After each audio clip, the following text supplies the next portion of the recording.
자, 문제가 6문제가 나왔고요. 2번, 3번, 4번 같은 경우에는 올해 나온 문제 유형이 좀 익숙해지시라고 제가 좀 올해 나온 유형대로 좀 문제 출제를 좀 해봤어요. 자, 일단 프린트, 문제풀이라는 프린트 한번 보시면서 우리가 풀어본 문제랑 풀어보지 않은 문제들 좀 비교 좀 설명 좀 드릴 거예요.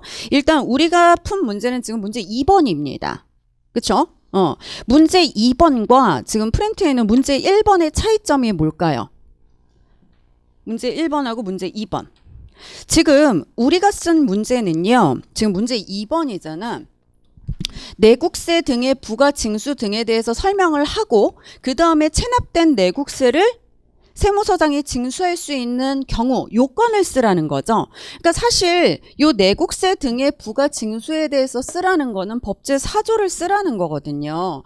그러니까 이 법제 사조가 1번 목차랑 지금 2번의 괄호 1번 그 다음에 3번 4번 목차란 말이에요. 근데 요렇게 다 쓰고 요 2번 목차에 있는 이 요건을 따로 쓸 필요가 없어요. 그냥 여기다 한꺼번에 쓰시면 돼. 그래서 문제 2번에서 지금 우리가 푼 문제에서 요구하는 거는 법제 사조 플러스 징수 그 체납된 내국세를 세무서장이 징수할 수 있는 요건, 그리고 요건이 있을 때 제외 대상이 있으면 또 제외 대상도 쓰셔야 된다 그랬죠. 그 제외 대상까지 쓰라는 문제예요. 근데 만약에 문제가 1번처럼 나왔어. 1번. 문제 1번처럼. 그러면 비슷한 문제 같지만 아닙니다. 이거는 법제 사조를 통째로 다 쓰라는 게 아니라 얘가 관심 있는, 문제 1번에서 관심 있는 건 뭐예요? 체납된 내국세를 세무서장이 징수할 수 있는 요건을 쓰고 그 다음에 절차가 관심이 있는 거야. 괄호에다가 목차까지 써줬죠.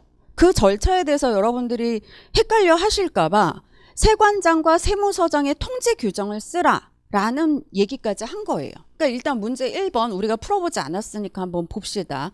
의회에서는 이 내국세를 세무서장, 관할 세무서장이 징수할 수 있다. 주소지, 본점, 세무서장이 징수할 수 있다. 그렇게 할 수 있다라는 의의를 써주셔야 되고 그 다음에 요건에서 이 두 개는 모든 요건에 충족이 돼야 되는 거고 자, 징수할 수 없는 경우는 이 네 가지 중에 어느 하나에 해당하면 징수할 수 없는 거죠.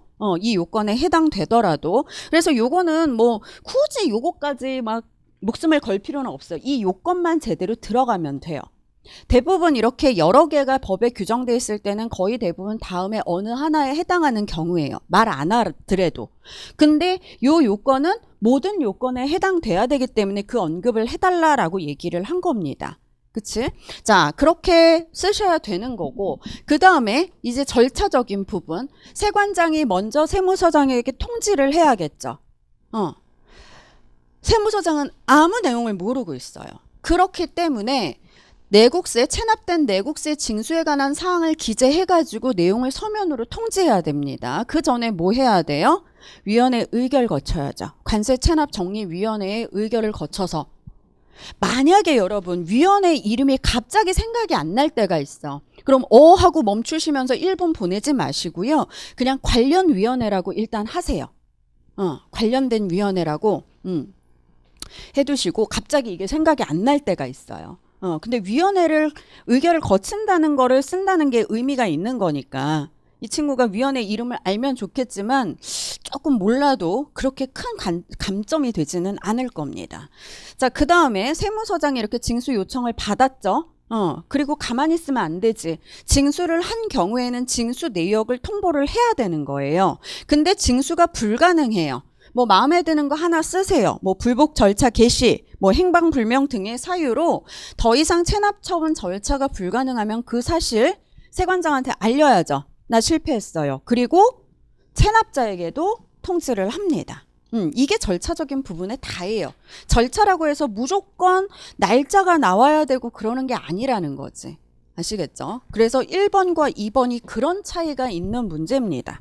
그렇게 난이도가 있는 문제가 아니에요. 그러니까 이렇게 제가 요구를 하는 거는 여러분들은 출제자의 의도를 반드시 파악을 해야 된다는 거야. 그런 연습을 자꾸 하셔야 돼요.